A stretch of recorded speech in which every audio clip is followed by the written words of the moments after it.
welcome to gagrul.net. My name is Wally Sarkeesian, and we're two gentlemen. We're connecting Pasadena to Glendale, correct?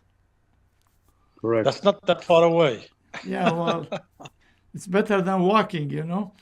Okay, gentlemen, Yes. welcome. Michael Sarian and Harut Sassounian. And Michael is a businessman, and Harut Sassounian is a journalist, is a writer, a publisher, and all that. And is a great information. So today there was a couple of news, good news, like those Armenian POW gonna release, I don't know, 25, something like that. And Pashinyan, 32. how much? 32. Okay. And Pashinyan gonna release 2 Azerbaijani criminals. And so this is good news. But the bad news is today is the 35th anniversary of disaster of the Armenian earthquake. 25,000 our fellow Armenians completely disappeared. But the funny part of this is Armenia went through the most difficult time that they become, I think Harut should elaborate on this, they become independent, they had no fuel, they were burning wood, and Artsakh war started, and Harut, you take from there. Yeah, well, I mean, even though things are very bad today, but they were also very bad back then. Armenia became independent all of a sudden, and everything went obviously wrong.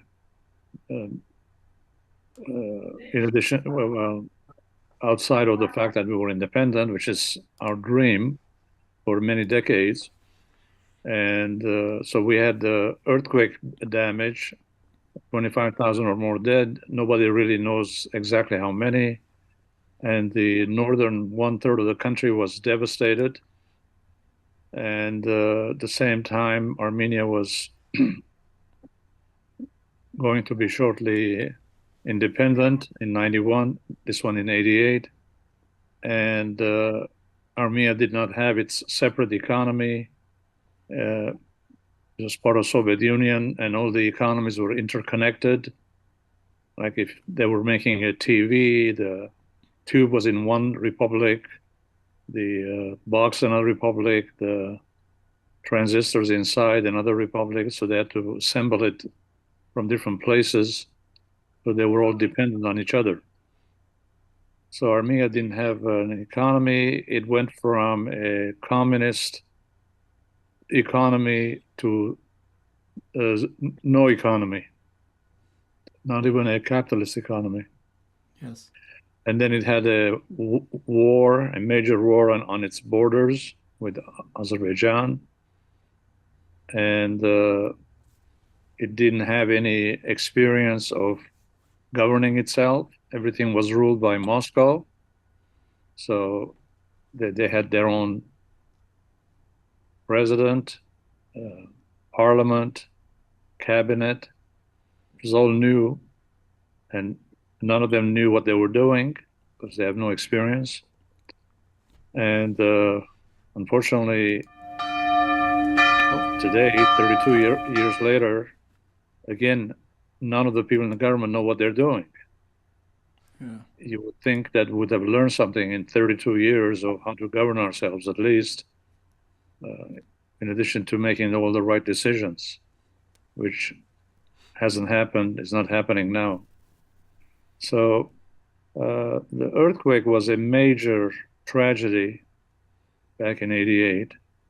The whole Armenian world, in and out of Armenia, woke up and joined hands, and they all try to do whatever they can to help the homeland and the victims of the earthquake. Everybody was mostly were putting stuff in their suitcase and going over and helping whatever they could. And it was a very bad time. And on one hand, you're fighting for a war, on the other hand, you're suffering an earthquake. You don't know where to turn to, and Armenia is a very small country with very small resources. So it was Armenia was in very bad shape. Yeah. We're in bad shape now, but it's different. It's not the same thing. So the only unfortunate thing that still remains from the earthquake is that there are still a lot of people who are living in containers in the Gyumri area north of Armenia. After 35 years, they still don't have their own housing. Yeah. When Kerkorian made a major donation to Armenia and put me in charge, we went there and built hundreds of apartments for the earthquake victims, and they were exclusively for the victims of the earthquake. So we did a lot of it ourselves, and then the government did some of it. And I remember 20 years ago, they said, next year we're going to house everybody who was a victim of earthquake. That was 20 years ago. Even today, they still haven't moved to an apartment. And if my memory is correct, Pashinyan 5 years ago when he came to power, he said in a couple of years there'll be nobody left without housing in earthquake zone. As with all of his other promises, he didn't keep that one either. Yeah. So our hearts go out on this anniversary for both the victims in '88 and also all the ones who are still without housing, without any help in Gyumri. And the unfortunate outcome was that a lot of the Gyumri people, they left Gyumri and they went looking for work in Moscow. And they still are gone. They haven't returned. When we were doing the housing construction in the Gyumri for the Lindsay projects, we could not find the workers that we needed to do the work. So we announced that we need workers, and we were paying a good salary. And a lot of the workers, fortunately, I don't know what their situation was in Moscow, probably not that good. So a lot of them came back and worked on the Lindsay projects in Gyumri. That's how I got the workers to finish the job we were doing. Okay, I'll stop here. Yeah. Okay. Well, So this is the reason I Well, ask go you, ahead, sorry, the reason I ask you because I know you were involved in that, and that's why I ask you that question. Because so go ahead, Michael. I mean, what Harut said and described, it describes the problem with Armenia. That is the problem. Why should today, 32 years later, should be people without homes when hundreds of millions were raised friggin' every year, and the millions that was sent by Kerkorian to Lindsay to build these things? That shows the incompetency of the Armenian government, past and present. That's basically, it's a management problem, as we say in business. It's a horrible management that the country or the business of Armenia has been run. If you have that much resources and you've been building and you're spending all this money, nobody should be without a home today, 32 years later. That is unacceptable type of management. And I don't want to be harsh on anybody because that's not in my nature. And I'm looking at it from a black and white situation. This is the problem. And we're still continuing the problem. 32 years later, we haven't built these homes. We built maybe partially. People are still have no homes. There's people homeless there. We went through a devastating war. We lost miserably. We give Artsakh away without getting anything in return. And now we have over 100,000 people from Artsakh living in Armenia trying to find homes.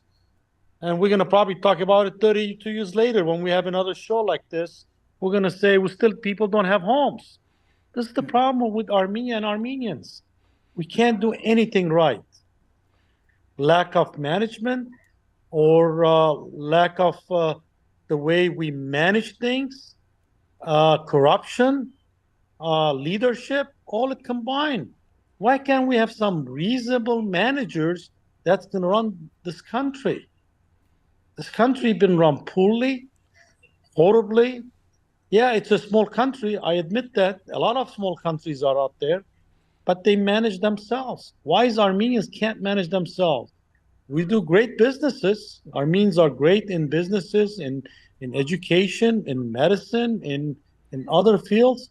When it comes running a country, we have no management, zero. And that's the story of our lives, Wally. That's the story we're talking. I mean, look at the situation in Armenia now. Armenia wanted to stay away from the Russia, which is fine. You can stay away from Russia, but you're not looking at geopolitical situation. Today, I was watching how Putin was well received in Saudi Arabia. I mean, can you imagine that?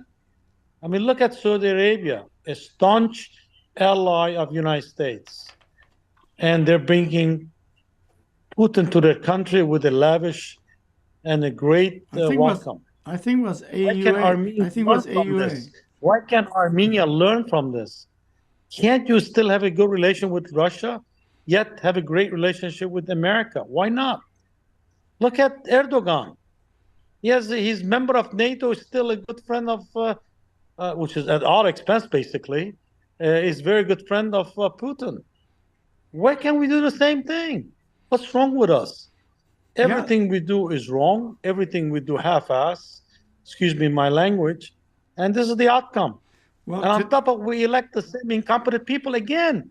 I can't even believe it. If I screw up my company, I'll be fired. I will not be running hospitals.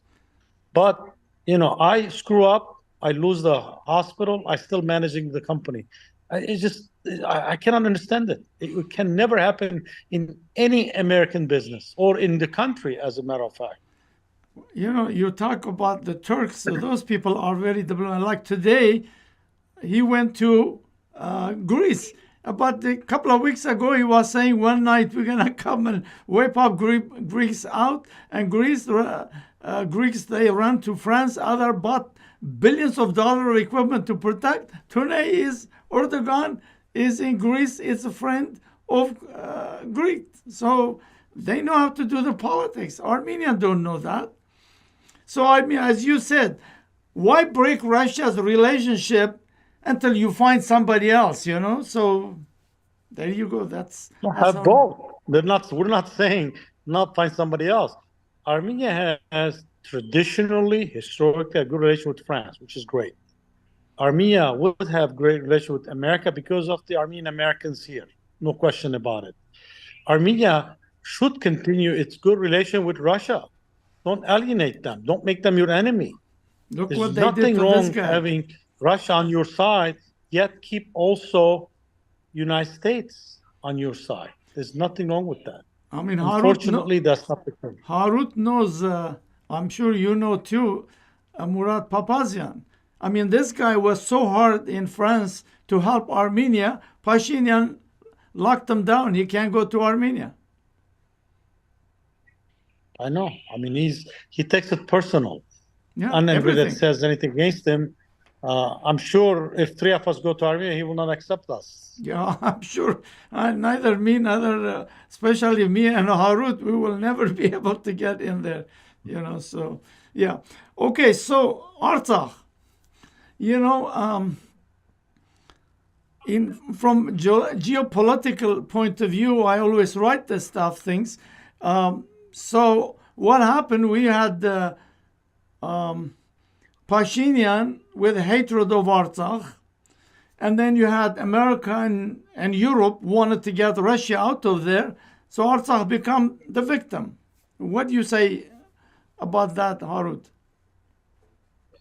Well, it's very sad, unfortunate, but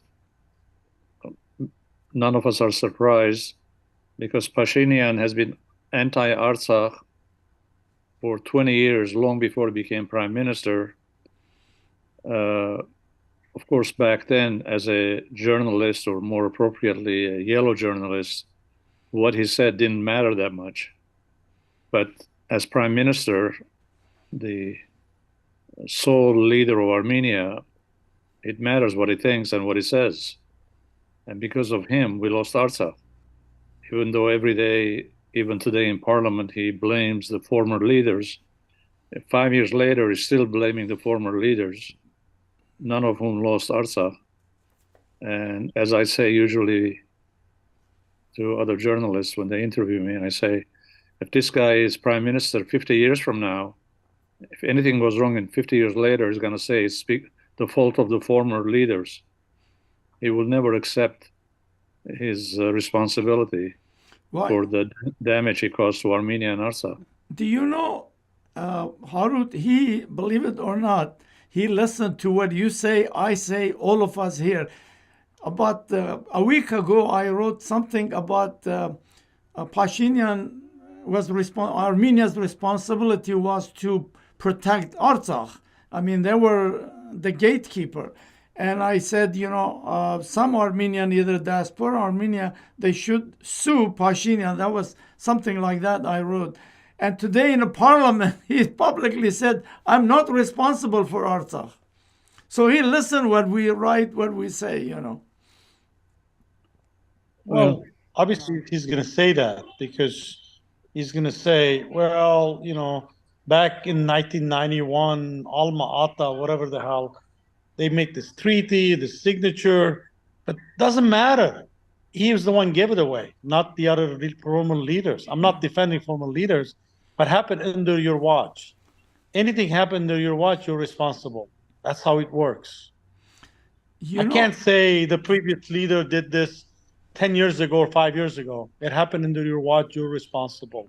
All the crime he committed against Artsakh, but listen what he says. Մարդիկ Լեռնային Ղարաբաղից բռնի տեղահանված մեր քույրերը եւ եղբայրները իրենց հայրենիք, իրենց ծննդավայր վերադառնալու հնարավորություն չունեն։ Մարդիկ Լեռնային Ղարաբաղից բռնի տեղահանված մեր քույրերը եւ եղբայրները իրենց հայրենիք, իրենց ծննդավայր վերադառնալու հնարավորություն չունեն։ Մարդիկ Լեռնային Ղարաբաղից բռնի տեղահանված մեր քույրերը So he called now Merkurer Yahparner. He destroyed them. He ruined their country. And now he's Kurer Yahparner. Nice guy now. And about in 2008, I don't know if you guys seen, I always put those videos. He was in the street, was saying, kill the Artsakh, destroy Artsakh. And now Kurer Yahparner happened to be. What a liar the guy is. Well, Walid, unfortunately, we've all been following this guy many years, but mostly last 5 years as prime minister. He says one thing in the morning, he says the opposite in the evening. Next day, he reverses again. So there's nothing he says that we can take seriously, unfortunately. No, I agree. Constant lies, constant distortions. He's done so many things wrong just on Artsakh. We're not even talking about Armenia. He gets up and he says, Artsakh is Armenia, period, and everybody claps for him. And then he says Artsakh is Azerbaijan. And today, when they ask him if he has any responsibility for Artsakh, he says, no, I'm the prime minister of Armenia. I'm only responsible for Armenia. In other words, to hell with Artsakh and its people. And then he turns around and calls them brothers and sisters in Artsakh. Yeah, I know. It just there's so many examples. We can spend hours giving examples. For example, in 2020, after the war, when he signed the agreement, and in the agreement it said that the Russian peacekeepers will be there for 5 years, 2020 to 2025. And I kept saying to my interviewers, 5 years at most, maybe even less than 5 years, if for whatever reason Russians withdraw or Azeris attack, we won't even have 5 years. So even a child knew back then that Artsakh people had only a few years left on the Artsakh soil, that because we lost the war. Basically, we lost Artsakh. We lost the ability to live there. No Artsakh is going to live under the Aliyev dictatorship. And so Pashinyan, who doesn't know even what a 5-year-old child knows living in Los Angeles, let alone living in Armenia, he should have known that starting in November 2020, that it's only a matter of time when we're going to have 100, 120,000 Artsakhs in Armenia. It's not even, it doesn't take a genius to realize that. So, but he didn't. And of course, he didn't make any preparations for these people. The whole population moved to Artsakh in a panic.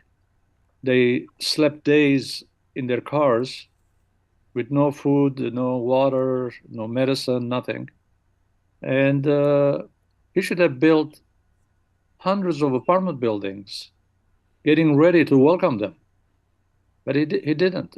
It's one of the many things he has mismanaged, like Mike just said. 2 days, 60 people died on that trip from Artsakh to Armenia. 60 people. You know, Well, of course, when you have mass people moving like that, 120,000 people, for hours on the road with no food or no water, or, I mean, obviously it's horrible.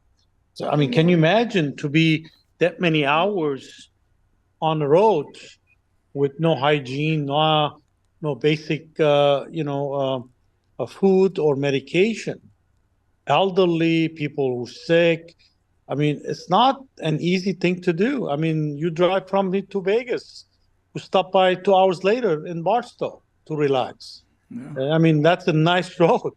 And this is not the driving here to Vegas. You know, packing. I mean, you're passing through, through mountains. I drove to Artsakh. I know it's not the best drive.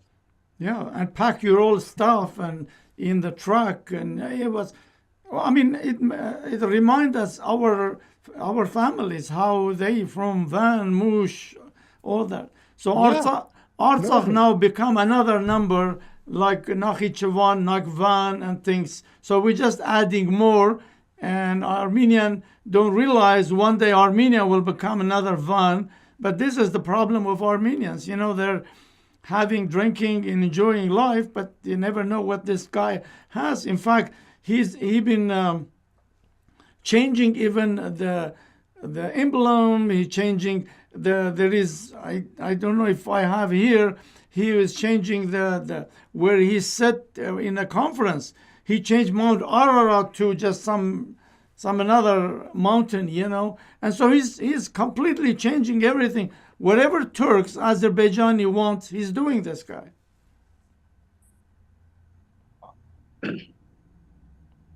I mean, Wally, he's preoccupied with minutia. These are secondary issues. The whole country is in danger. You need to worry about how to protect the country. How do you make, to begin with, Armenia is a difficult situation. Okay, let's face it. It's not in the best shape. You got enemies on both sides. You got two powerful armies that anytime can maneuver. You got Russia to the north, and now we don't have good relation with Russia. Iran, as a Muslim country, could be on Armenia's side, but yet doesn't want to alienate Turkey and the Azeris, because 20 million of their population is Azeris. So that's it's a delicate situation there. Varatsis, they haven't been that good to Armenia either. Obviously, they have their own selfish interests. So Armenia is by itself. It's left like an unprotected area. And now we don't have a good relation with Russia. We're pissing off Russians. So I don't know what the direction is of the country. I don't know what Pashinyan is trying to do. Trying to come closer to the West, which is not a bad idea. But I mean, I did give you the example of Saudi Arabia today. I mean, they gave a lavish reception to Putin, and Saudi Arabia is an ally of the United States. I mean, look at this. You need to do the same thing. Keep Russia to your side and still be friends with the United States. Yeah. There's nothing wrong with that. But yet we pissed off Russia. That they don't even let the fruits go from Armenia to Russia. They stopped it on the road at the detriment of Armenian farmers. They're not hurting Pashinyan, they're hurting the average people. And see, that's again our total mismanagement of our foreign policy. Yeah. Harut. Well, as I said, we have many, many problems, but I always tell Armenians, yes, Azeris are our enemy, Turkey is our enemy. The enemy does what in its interest. Of course, is going to do things against us. There's no surprise there. What is more disappointing and sad is that our own prime minister is working against us. So the enemy within, to me, it's much worse than the enemy outside. Exactly. So regarding relations with the West or relations with the East, North, South, none of these relations are going to be in good shape as long as we have somebody who doesn't know what he's doing. A 5-year-old child cannot run a country with so many problems.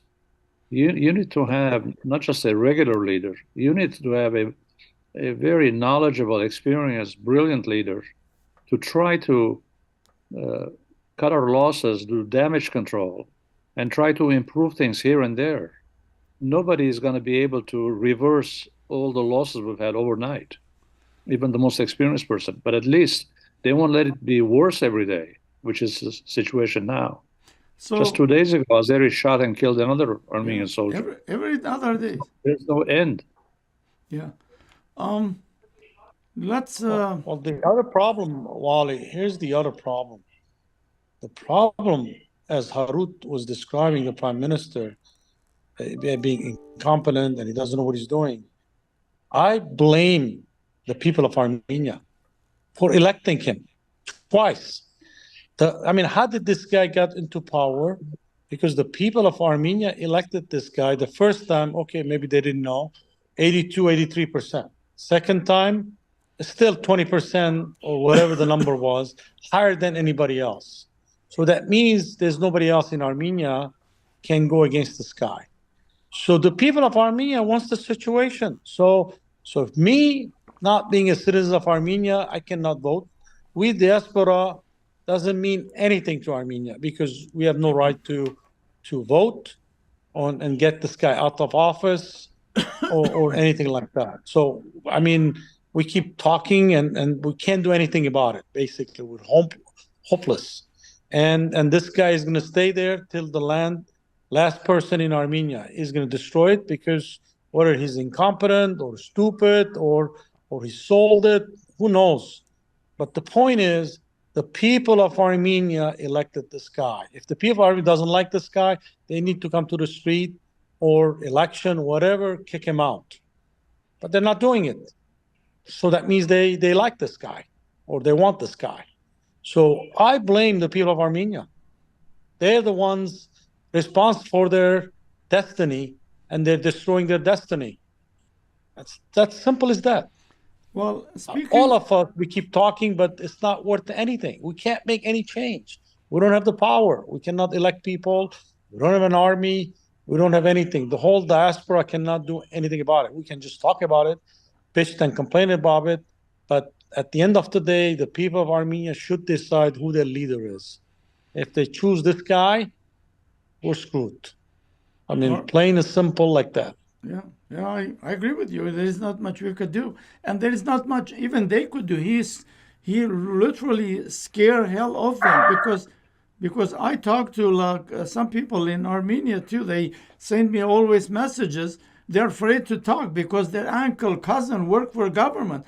Pashinyan have showed up his brutality, and even in diaspora, people are afraid now to speak. They're afraid even to like you when you write. I hear all of this. You hear, I'm sure Harut hear this. But anyway, so basically, this guy will never resign.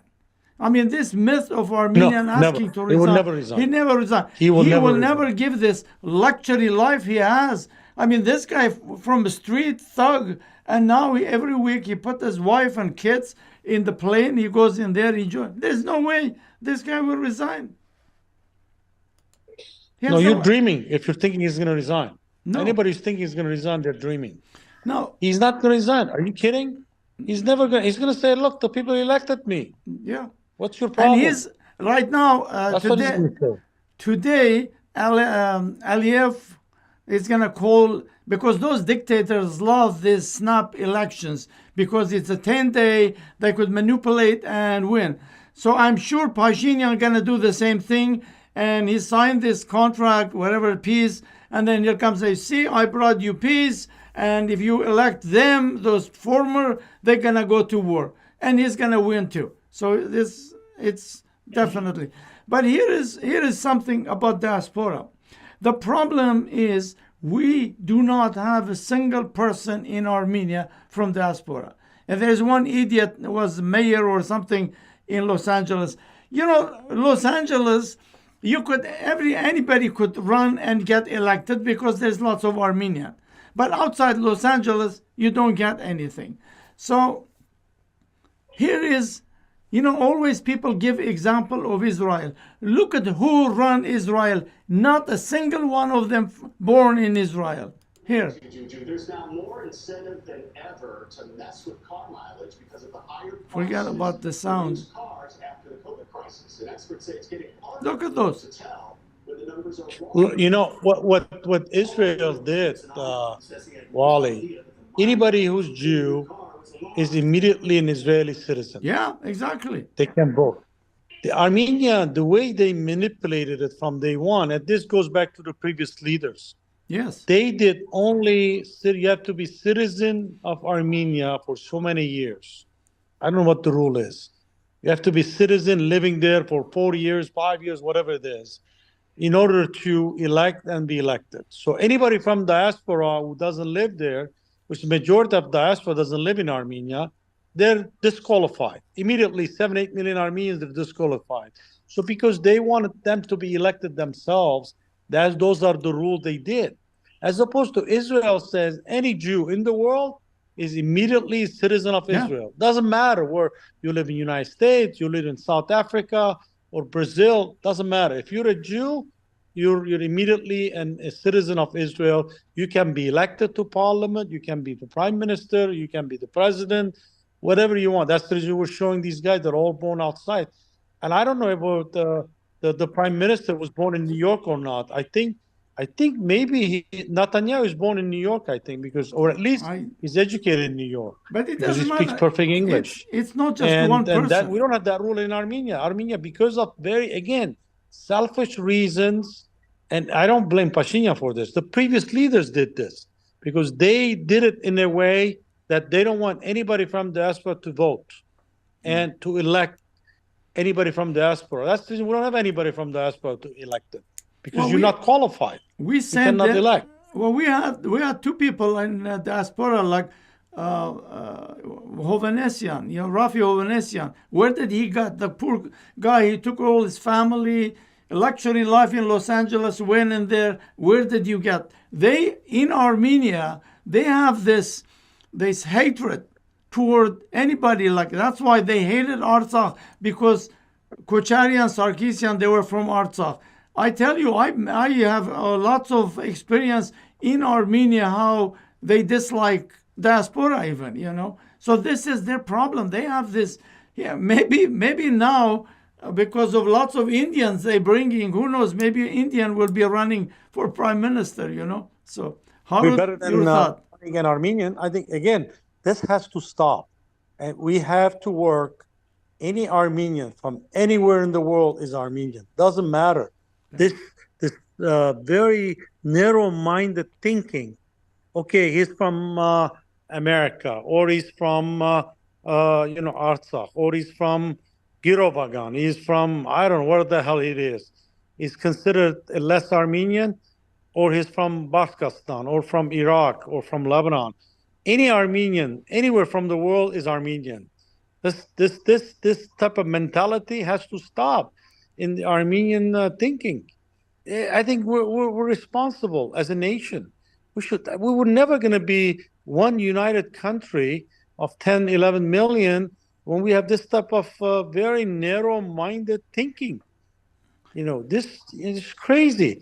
Always, we're divided on everything.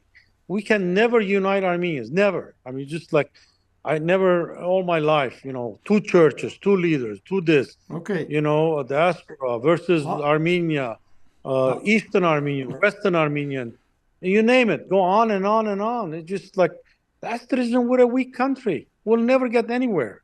I mean, sometimes I even regret being called Armenian. I'm so disgusted and disappointed and angry at all these thinking.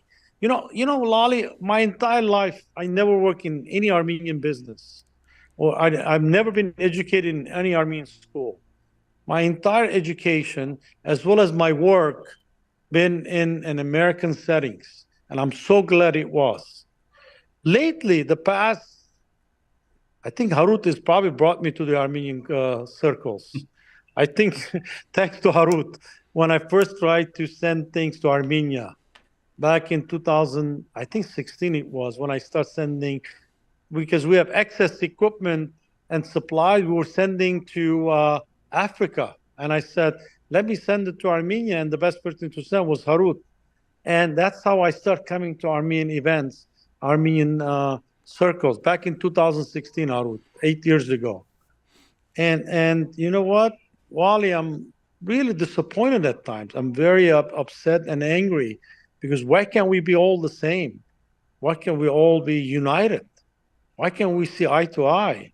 Any Armenian has to be my brother. Any Armenian woman has to be my sister, regardless where they're from. If you're from somewhere else, that's okay. Maybe I will not understand you a little bit, but at the end of the day, you're Armenian. We have the same blood. And try to divide that artificially, it's a tragedy. And we will never succeed if we divide. We will always lose when we're a divided nation, as a nation. Well, unfortunately, Wally, that's how I feel. Wally, just so that nobody later would say we made a mistake, let me just correct it for the record. Netanyahu was born in Tel Aviv, but he was a student. He came over to the United States as a high school student, then stayed over, went to MIT, and graduated from MIT and went back. But in terms of the diaspora, let's back up a little bit. When people ask me, how come the diaspora, how come Pashinyan doesn't listen to diaspora, etc., I tell them, what are you talking about? Pashinyan doesn't listen to people in Armenia. Forget diaspora. His own people that elected him. Not only doesn't listen to his own prime minister, he never listened. He doesn't listen. His own foreign minister, He doesn't listen to not only the people, he doesn't listen to people in his party who are in various government posts, all the ministers, the president, the parliament. It's a one-man show. He makes all the decisions, and he day and night keeps talking about what a great democracy he's built. It's the farthest thing from democracy. We have a dictatorship. Totally. And in terms of voting, Mike mentioned, from diaspora not being able to vote, it's much worse than that. Armenia is one of the few countries in the world where, forget the diaspora, citizens of Armenia, if they live outside of Armenia, they're prevented from voting in Armenia's election. Yeah. Like if you're a US citizen, you live in Philippines, on the day of the election, you go to the embassy and cast your vote. And so do the French, so do the Greek, Italians, Lebanese, etc., etc. But Armenian citizens who have the right to cast a vote, they're citizens of the country, they're deprived of that right. They can't. You have to fly to Armenia on the day of the election to cast a vote. And of course, nobody does that. But that's not the mistake. That's done intentionally in order to eliminate everybody in diaspora or diaspora Armenians or Armenians who live in the diaspora, so that they won't be able to have a say in how the country is run. how the elections are decided. They do it on purpose. So we have no vote, and by constitution we're prevented from being appointed to a high office. And again, back to Pashinyan, inconsistencies. 5 years ago, when he came to power, he says, I'm going to change the constitution, and I'm going to have the diaspora be allowed to have high-level positions. I remember. For 5 years, he's mentioned this 100 times. Yeah. Never once he took any action. He just keeps talking and doing nothing. Yeah. And that's why I say we have become a nation of talkers, not a nation of doers. By talking, you don't get anywhere. He even was saying, diaspora, come, we need you. Like even, how every time he says Jogovurt, there is no single person from Jogovurt's government. They're all those thugs. He brought them from the street. Not a single person from Jogovurt. So, it's... anyway, so let's... this was... so the question is, where do we... Like they say in America, where do we go from here? I mean, what do you guys think the future is going to be? I mean, where do we go from here? We're really in bad situation. It's, clearly Armenia the loser. It's a horrible war that they lost. And the guy that running it still has that war mentality that he's lost. Can you fix your picture? It's very hard. When you lost something, you're going to have the right mind to manage anything. So I don't know where we're going to go from here. Can you fix your picture? I don't see a good future for Armenia. Can you fix your setting? Your face is half, Okay, sorry about that. Okay. How about now? No, not good. Now it's good. So, okay, now it's good. Yeah, well, you're... Harut has the best view, I think, except mine on a cell phone. Now I understand what you're saying, because you're talking from businessman. Because we in business, we always look at the problem and then we look for a solution. But Armenia, I don't think at this moment there is a solution for Armenia. There is two solutions in Armenia. One is like military takeover, and those corrupt generals, they're not going to do it. Pashinyan is paying them pretty good dollars. And so the other thing is, always in any country, revolution happened because of students. Because students have no job, they could be on the street, they could block, they could go to jail. And unless Armenians find enough students to be in the street, otherwise, people who have a job, they maybe go one day, protest, but that's not going to help. So they need student or military to get rid of this guy. This guy will never leave. He will spill blood in the street, will not leave. We know how criminal he is. We know what he did in 2008, the crime. He killed 10 people, Anyway, okay, let's talk a little bit about American politics. I just want to, Wally, just one more thing. Sure. About people you mentioned, it reminded me. In 2018, when he was speaking in front of 100,000 people gathered in front of the Marriott Hotel in the Harabarak, and he gave a speech. In a speech, he said, "Dear people, when the day comes when you no longer want me to be prime minister, I will leave my position the same day." Yeah.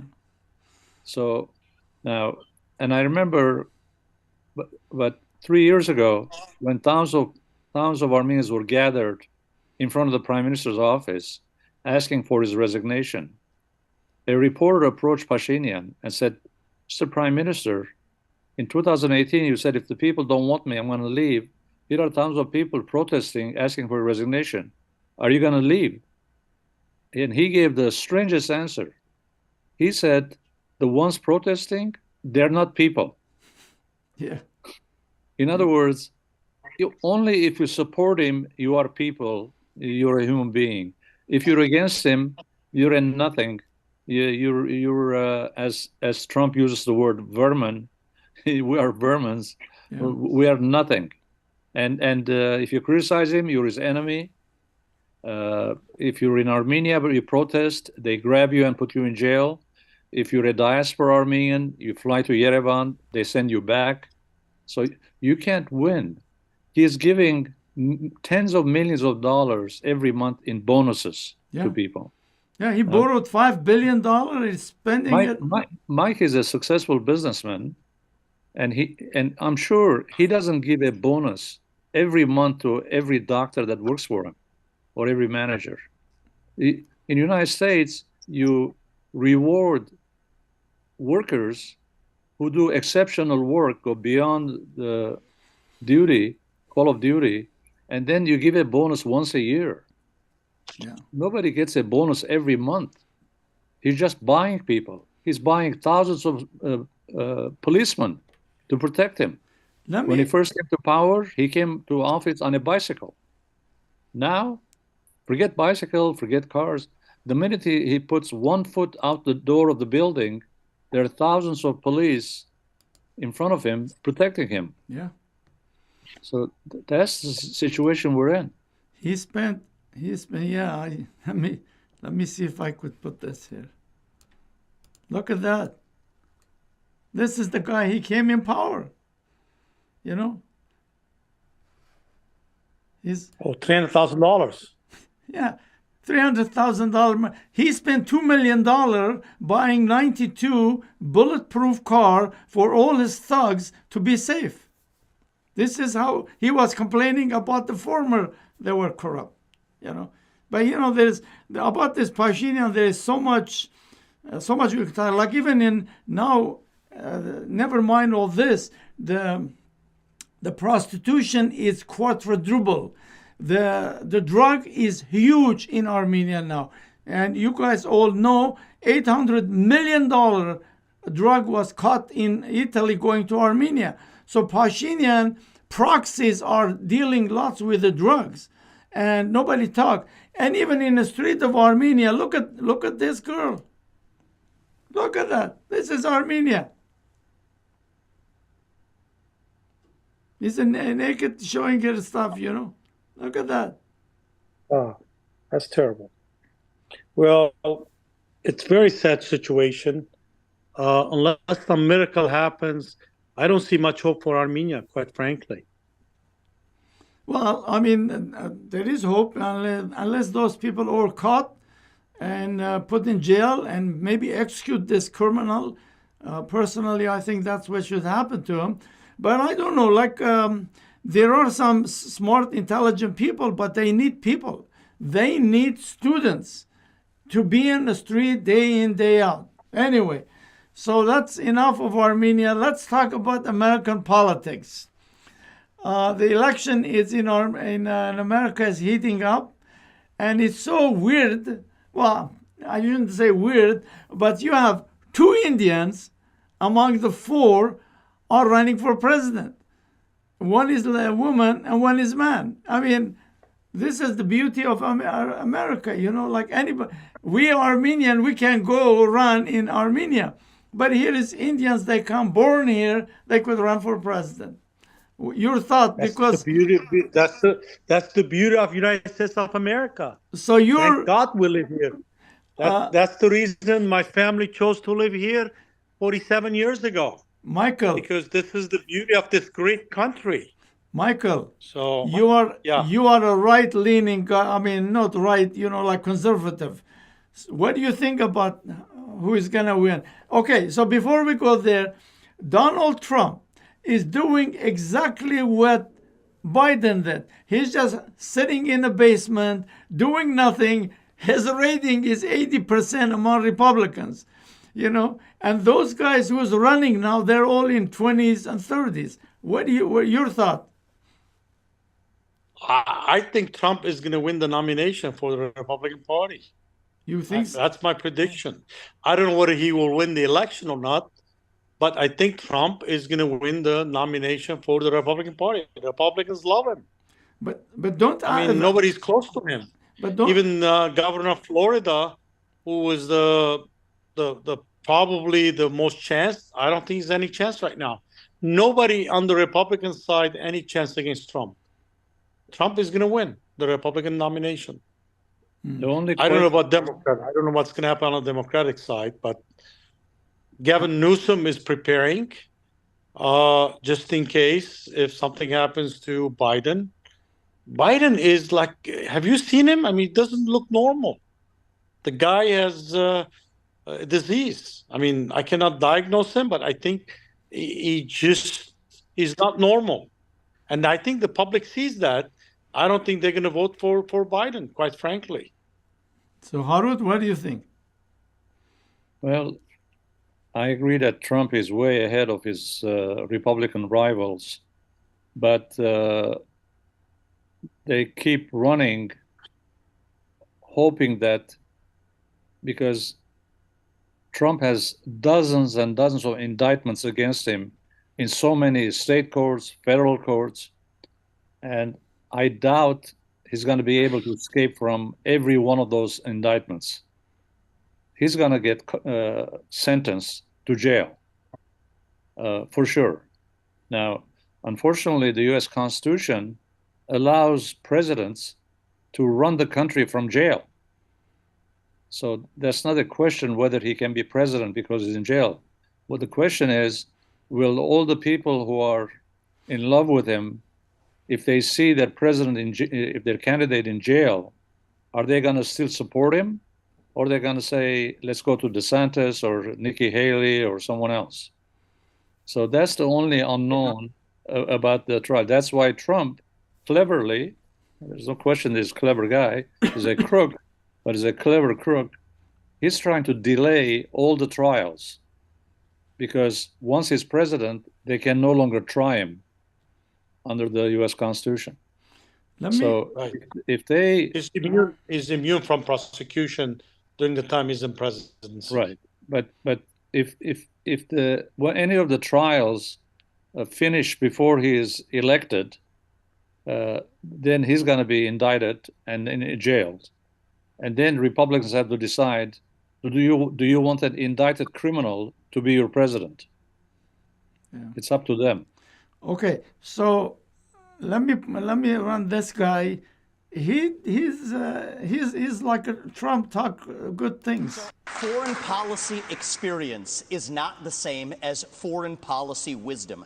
I want everybody at home to note that I was the first person to say we need a reasonable peace deal in Ukraine. Now a lot of the neocons are quietly coming along to that position, with the exceptions of Nikki Haley and Joe Biden, who still support this, what I believe is pointless war in Ukraine. And I think those with foreign policy experience, one thing that Joe Biden and Nikki Haley have in common is that neither of them could even state for you 3 provinces in eastern Ukraine that they want to send our troops to actually fight for. Look at that. This is what I want people to understand. These people have, I mean, she has no idea what the hell the names of those provinces are, but she wants to send our sons and daughters and our troops. So that he talks good. That's funny. That's pretty good. You can't even say these provinces, she says, and yet you're going to send troops there. That's pretty good. I mean, the guy's pretty...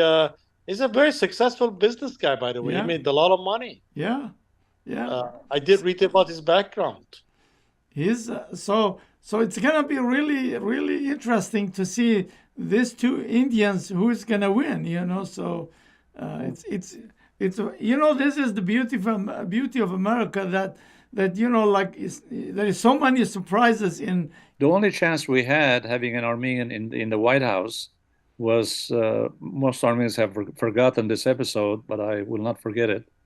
When Governor Deukmejian was governor of California, and Bush Sr., when he became the Republican nominee, he contacted Deukmejian and asked him to be his running mate.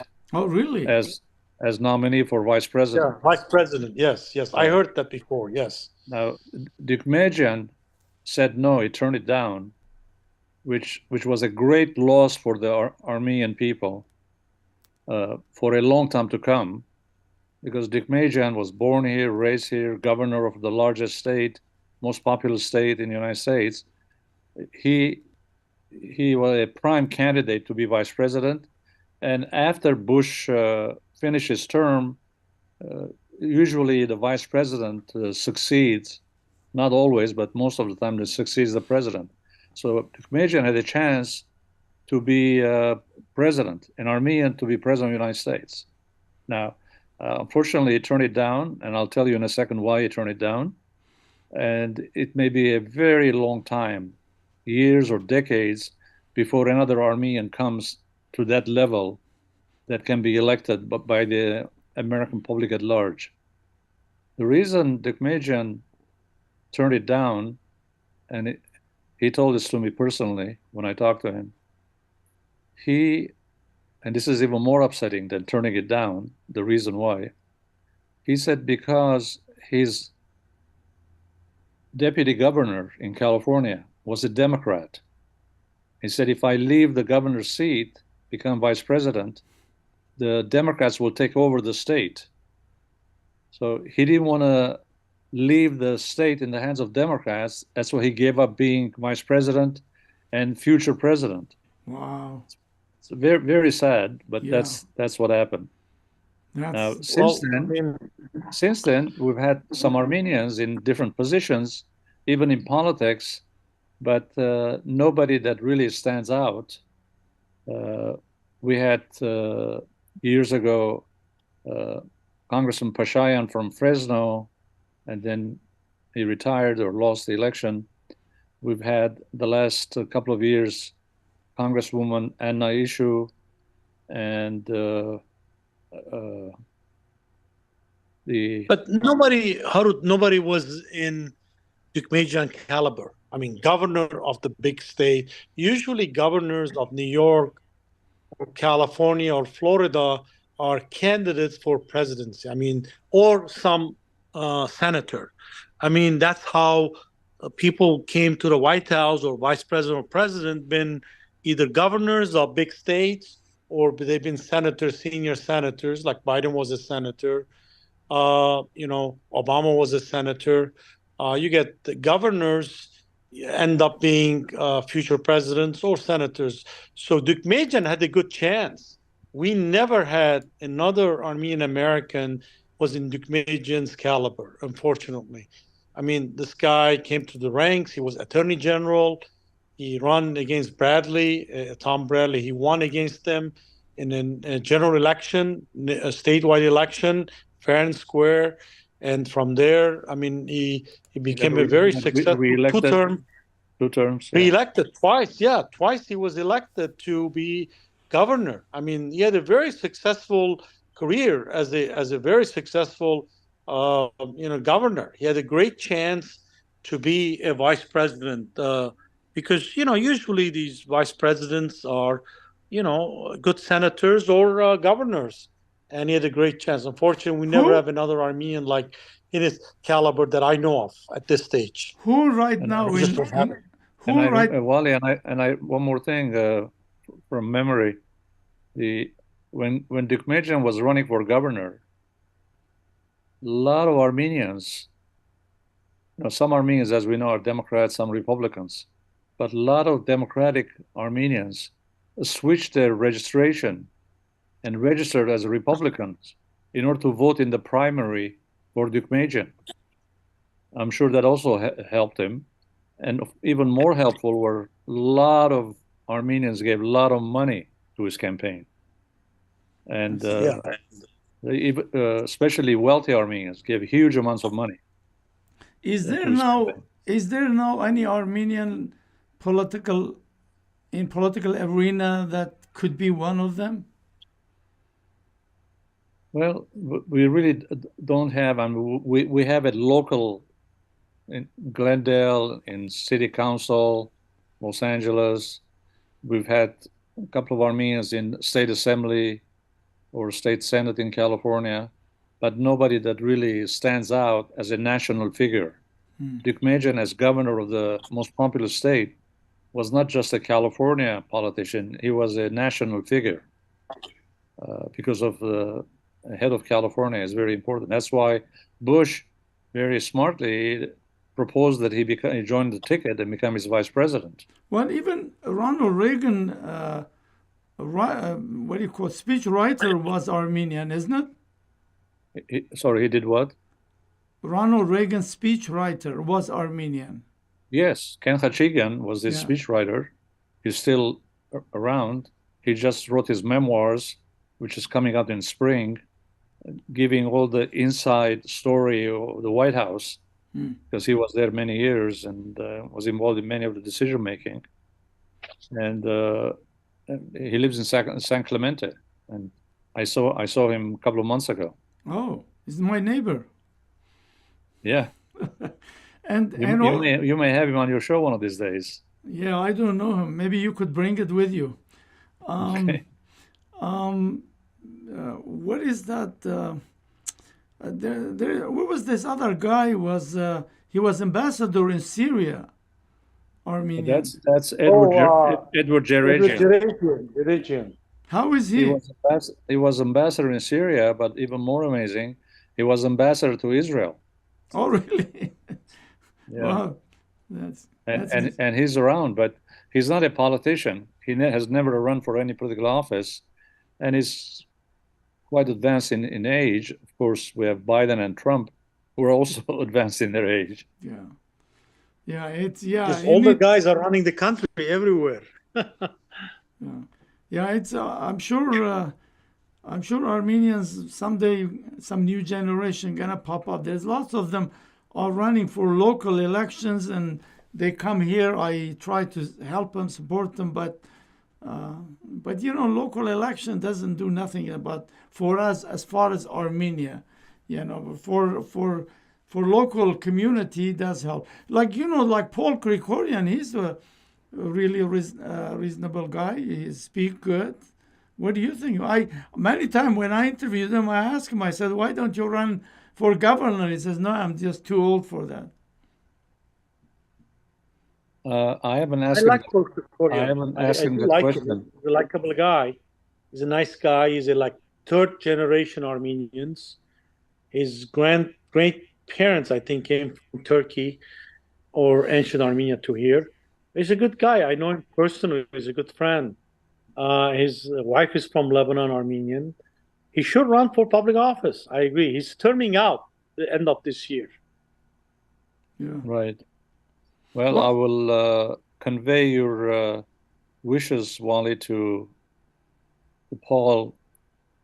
Next Saturday, he's coming to dinner in my house. Oh, really? I will tell him that you're supporting him. Yeah, well, he's very nice guy. He's a good man. And he talks. He's a good guy. I like him. Very good. He talker, and he could be really governor, or maybe congressman. We just need somebody in the Congress. Forget about president and vice president. We need some people in a government, like those Jews are. Be an assistant of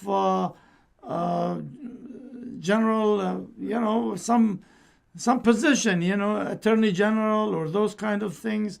So because otherwise, just staying in Glendale in this area, Glendale, any Armenian could get elected. It's not a challenge, not a big deal. Even that idiot, what is that now, Pashinyan buddy, so be diaspora, whatever is his name, I forgot. Sinanian? Sassounian. Yeah. Sassounian.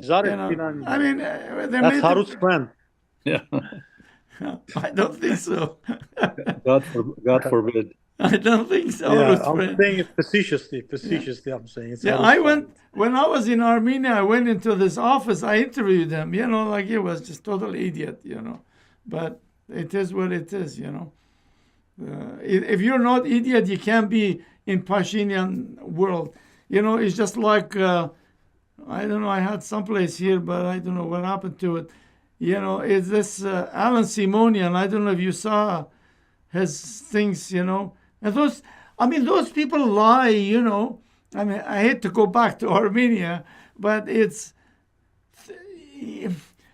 don't all those Armenian people see those liars? What's wrong with those people? Well, Wally, here's our problem. Very honestly, we're among Armenians. We have two simultaneous problems. Each one makes the other problem worse. We have our people who are, to put it politely, they're naive. They're gullible. They're easy to fool. Most of them are not involved in politics. They don't follow politics. They don't vote. So they're just out of it.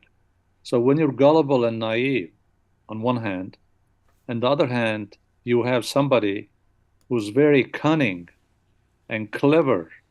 He knows how to lie with a straight face. So you put those two together, a cunning charlatan and a naive, gullible people, it's given that he's going to be successful by misleading them, by fooling them, deceiving them, lying to them. Okay, so we are over an hour. Just stay there, don't go. So we'll close it, and then I'll talk to you guys. But don't go away, just stay there. And so for our viewers, thank you very much for watching. And you could see we have one good businessman, successful, and one the best writer and publisher. And we will continue this. We're going to talk about American elections. I'm sure Armenia will have an election, and we'll follow all that stuff. Thank you for watching. Have a nice evening.